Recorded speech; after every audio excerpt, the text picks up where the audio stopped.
I'm requesting to build a 14 by 32 foot deck on the back of my property. The encroachment states that I have to stay 15 feet off of that stormwater runoff easement. I'm asking to go 4 feet into that, but which still give me 11 feet from the end of my deck to the middle of that easement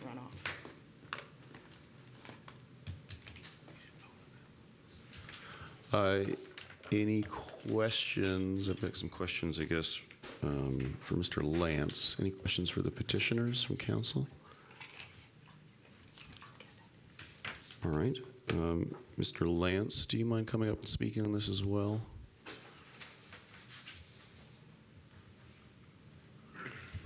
Yeah, certainly.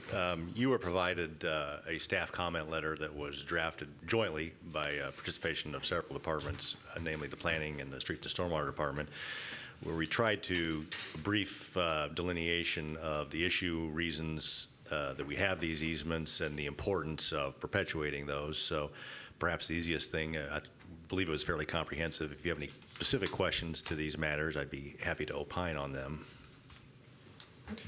The petitioners in their letter have talked about most of the other neighbors getting similar easements. Can you explain if or why this is different in this request of an easement as opposed to some of the neighbors that they've mentioned that have gotten easements? Based on our review, there have not been easement encroachments granted. There are people who do things without seeking permits and permissions and following the appropriate procedures. That may be going on in the neighborhood. I suspect it's going on in the neighborhood. I suspect it's going on in many neighborhoods. But there has not been any easement that the Street and Stormwater Department has favorably endorsed in this subdivision. So by our records and review, any of the encroachments that exist, that may exist, have been done without our knowledge, without permission, and have just been done as maverick projects. Lance, is a big concern that it's so close to an actual drain. Yes, the mechanism that exists in the ordinance to allow for these appeals is intended for opportunities where easements are prescriptive by nature, meaning that they're required as a platting process. Typically, when you plat a subdivision, you're required to put a drainage and utility easement around the entire perimeter. Ponds typically exist in easements, and those easements may exist on top of private property abutting those ponds. So in those, we basically categorize it as two types of easements. One that are just required as a platting process and don't serve an overt function, and then a drainage and utility easement that does contain infrastructure, does contain a shaped swale or otherwise channelized conveyance of water. It has a very specific purpose. So in the instances where there is infrastructure that exists within an easement, our recommendations are nearly 100% unfavorable, and that's the situation here. Is there a difference between an encroachment in a rear setback and a drainage easement? Yes, there is. A rear building setback line is platted, and it could be for a variety of reasons. Wayne could speak probably more knowledgeably on this. But a rear setback line that is platted is when the developer says no structure will exist beyond this line. Front building set, but we're more familiar with front building setback lines. You can't go closer to the road than this.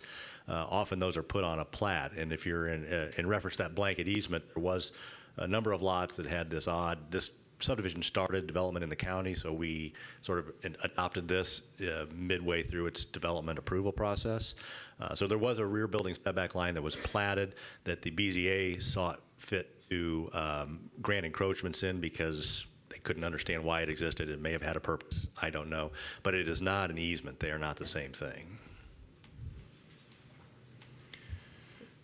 I'm sorry, guys. Is there, in certain easements, if it is clear and present to the homeowners that if the city needs access or needs to take away the structure in order to get access, it is incumbent upon them to remove the structure, or that the city will remove it and there will be no financial compensation and so on. Has that discussion been had?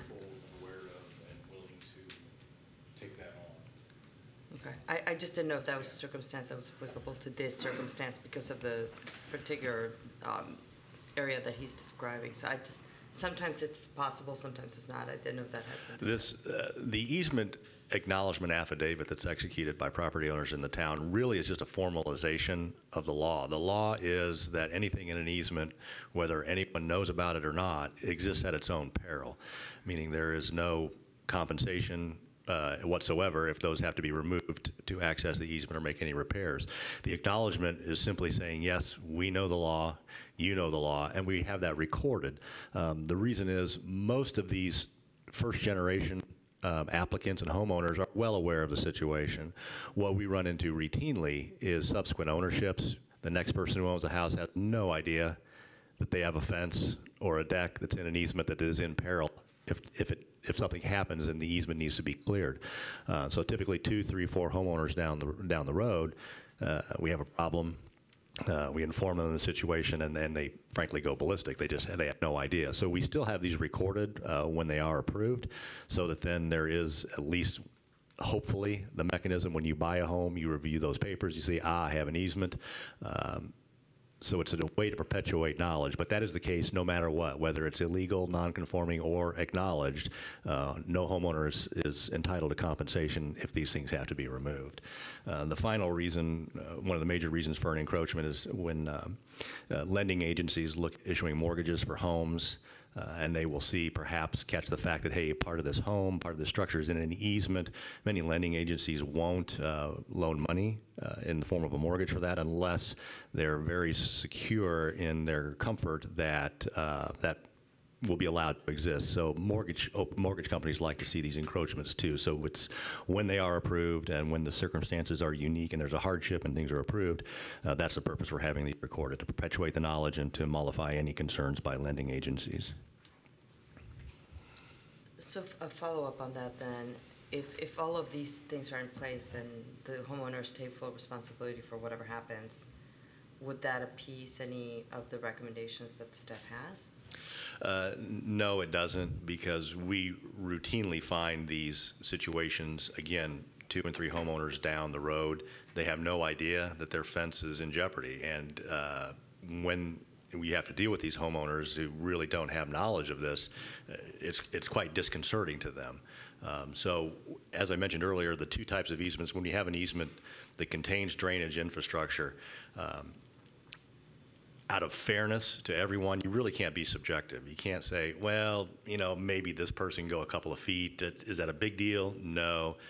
You walk across the street, down the road, next neighborhood. No, you can't have 2 feet. So we really try and make this a yes or no proposition, not subjective to a couple feet here and there is okay. It's either, does it contain infrastructure? I'm sorry, it's an unfavorable recommendation. If it doesn't contain the infrastructure and serve a purpose, that's when we have a bit of leniency.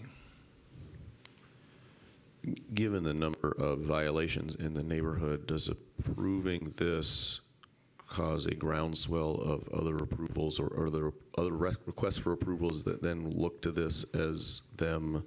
I know this is more of a theoretical question, but does this cause a cascade of requests because, well, they got it, now I should get it, and then those 2 people got it, now I should get it, and suddenly the idea of an easement is I would anticipate that that's a very real outcome. We receive one of these throughout town every week or 2. Most of them are denied. So yes, I think that, should the possibility of a sympathetic board reach the public, then it would become probably, easements would become a moot point, because it would be just a matter of process. Well, all we have to do is go and ask, and they'll grant it. Any other questions for Mr. Lance or for Mr. Plummer or Ms. Mark? Looking on the picture that, I'm assuming this is the back of your house where it said it's going to be a couple feet from the house. There's like some plantings or something that looks like it's farther down the swell yet. Is that like a little mini garden or something? Yes, it is. Yes, those are just above ground planter boxes sitting on the top back there. Is it going to make a huge difference? It sounds like the deck would only be 4 feet into it, so it'd only be 10 feet wide instead of 14 feet wide? That make it unusable? Well, where the tree sits in that picture you're looking at, the deck would come up right to that tree. Right. basically. But according to your letter, it makes it sound like that it would be 14, or be only 4 feet into the easement. Is that what I'm, Yes, that's what we're asking. and the deck's going to be 14 feet wide? Would it be unusable if it was only 10 feet wide? I'm assuming you're the builder, Scott. We're just trying to give her the most space to be able to use the yard. If you can look at the yard, it's a pretty good grade down for the swell. We're not going to disturb that or cause any trouble with that. We're just basically building the structure over. Like I said, it's going to come up to that tree and no farther. There's still, if you look at her plot plan, her house was actually set back farther by the builder because they needed the front easement. When their setbacks were done, this front easement, her house was set over the infrastructure that was going through there. So they moved her house back, so she sits back farther than most of the other residents through the neighborhood. So it kind of made her backyard a lot smaller because of the easement. So we're just wanting to try to make her have the most usable space with her yard as possible with the deck.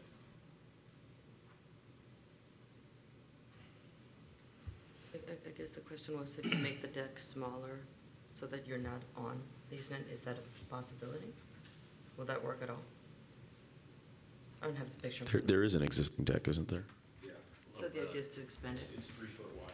You can sit a chair on it. More like a balcony. Yeah. Thank you. Any other questions? All right, I'm going to make a motion to, I do have a question. I just wanted some clarification and to explain the pictures there for my neighbor's deck. Sure. The one that, it's 15 by 28, I believe, and it was approved. My understanding is, and maybe you can help me with this, Lance, from the middle of that easement back, I cannot build anything within 15 feet of that, correct? Okay. At my neighbor's, if you measure from the end of his deck to the middle of that easement, that's 8 feet. So my question is, if his was approved and it was inspected, what are we missing? Because I'm understanding he needs to have 15 feet, and I'm being told I have to have 15 feet, but he only has 8. So were we given misinformation in the beginning? Is it possibly 15 feet from the house to the end? I just want to make sure I have that correct. Mr. Lance, could you answer that, please?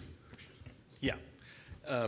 In the packet that the applicant provided to you, I think we can reference I think they included some building permit information. Correct, this is your Yes. neighbor's, yeah. So the sheet that looks like this, it's got a rendering on it. Looking towards the top, you can see where somebody has, basically penciled in or drawn in the deck that was part of the application for this residential deck.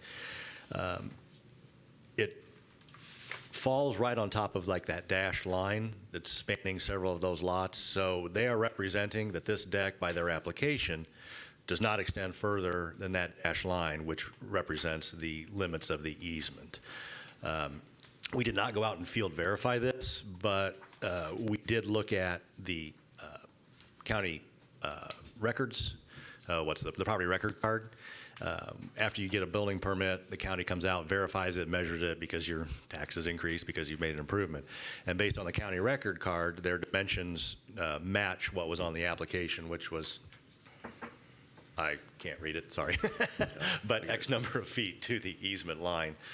So based on a tabletop survey or investigation of this, it is compliant and outside the easement. It is somewhat difficult. There are some clues to determine where an easement line actually exists, but it's much like a property line, meaning you can probably get close just eyeballing things. You probably know about where your property lines are, but really the only definitive way to set these is through a survey. Now, you can go out and measure from known points like back of curb and follow measurements that way. So sometimes standing is a little bit deceptive, standing in someone's rear yard trying to just guesstimate. Now, a 7-foot encroachment, you ought to be able to estimate that. I'm talking, it's difficult to measure a foot here and there by your eye, but perhaps there were changes made to the deck that were post-inspection and post-building permit closeout. I don't know, but based on our records and the tabletop exercise, the deck does not go into the easement Perhaps things happen subsequently, as I said, to closing the building permit out, but that would require a field visit, notification to the property owner, because you do get into trespass issues. You can walk up and down an easement all day, but you're really not entitled without due cause to walk on someone's private property, start pulling a tape measure from a deck. So there is a process, if this ultimately needs to be investigated, that we would have to follow or notify the homeowner so we don't violate anyone's rights in this process. Lance, I guess a question I do have is, from these pictures, it looks like the easement's full of trees to start with. Yes. I mean, is that normal? That is not, and I attempted to address that in our staff letter. Those were installed by developer or builders or whoever was managing this project through the various stages. We would not have seen favorably to allow trees in easements. They're a wonderful privacy screening. We get that. You know, there's no malice in these decisions. This is just our job to perpetuate the function of drainage throughout these areas. Certain trees are even more deleterious than fences and decks. Trees are dynamic. They grow. They heave the ground. They cause changes. Anyone who's seen a sidewalk heaved by a tree root knows their force, and these tree roots eventually will cause damage to these pipes. It's not an if, it's a when. So yes, those trees would not have been permitted to be installed by the town. However, we have noted that they're a very sensitive issue. We do try and be sensitive to people's needs. So we've taken the position from an enforcement aspect that until such time as those trees are creating a hazard, creating an adverse situation, we will allow them to persist. But again, it's a matter of when, not if.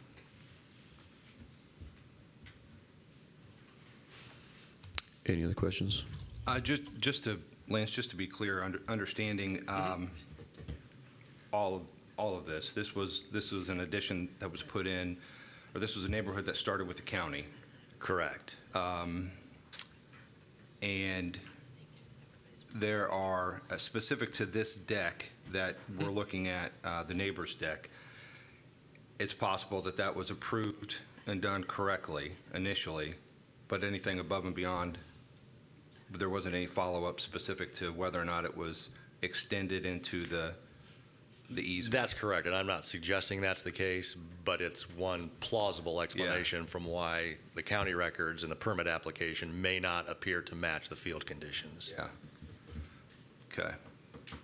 And even after the deck, looks like there's a planter that even goes further into it and so on and so forth. It's kind of a bad deal, I think. I mean, Now, is this the house right next to yours? It is directly behind me and to the right. yeah. So it's not on your His street? entire backyard is taken up by something up to those trees, some structure. So it's like the next street over? Yeah, it just makes a big horseshoe.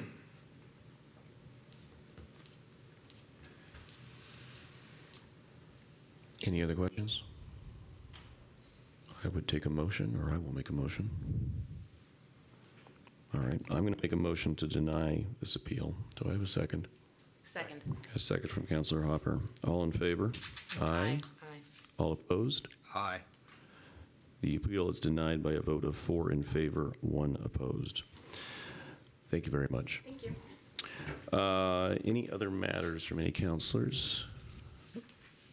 All right, I'll take a motion to adjourn. So moved.